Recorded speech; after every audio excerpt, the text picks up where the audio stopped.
Eosmon. This was one of the first decks to ever be made into a meme. And while Eosmon never was competitive level, what are some cards that you'd love to see to make it more viable? In this What If episode, I explore ways that you can make Eosmon more viable and provide protection like never before. As always, if you enjoy these types of videos, do consider liking this video, subscribing to the channel, and hitting that notification bell for more future content. Eosmon has a very simple way to search for Eosmon cards in the form of Manoa Bellucci and Morphomon. But now it's time to introduce some more support that actually makes it competitively viable. Morphomon returns as a new level 3 that's purely green, 4 cost to play, 0 to digivolve into, and is 1000 DP. On deletion, reveal the top 5 cards of your deck, play 1 level 5 or lower Eosmon from among them, but if you don't have Manoa Bellucci, you get to play her instead from among those revealed cards. The purpose of this deck is to accelerate into your Manoa Belluccis as quickly as possible, but with this effect you do trash the remaining cards. Inheritable wise, you get the same effect, but only play a level 5 or lower Eosmon.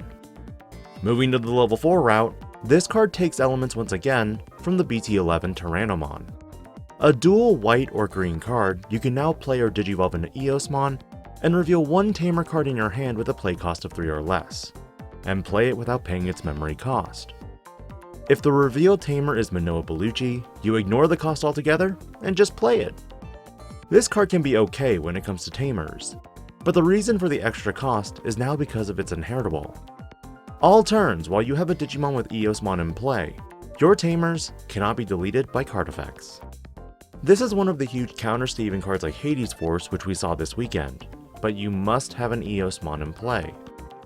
Level 5 wise, it's time to also sacrifice some of the gimmick and limit this particular version to 4. On play and when digivolving, all of your Eosmon gain plus 1000 DP until the end of your opponent's turn. This is just an additional buff to help with maintaining your board in case Crimson Blaze ever returns to the competitive meta.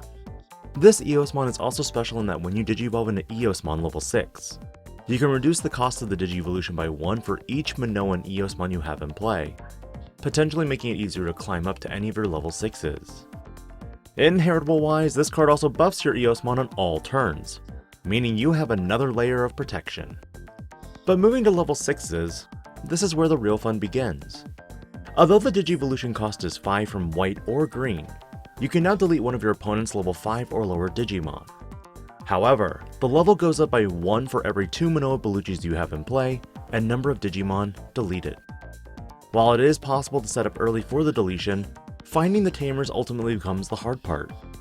Its main effect each turn though is allowing you to play a level 5 or lower Eosmon from your hand or trash when you attack.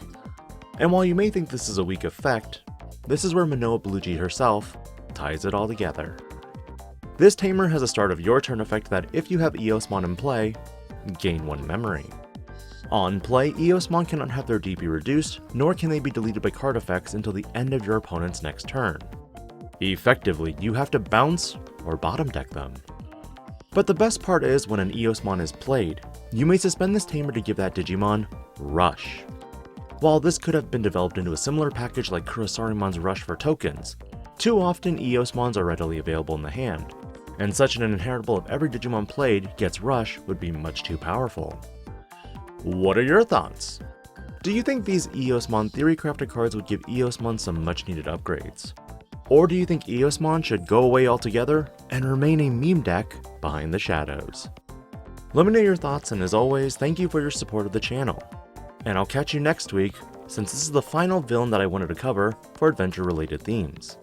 And now it's time to move to a new What If topic, starting next week. This is DigiPanda, logging out.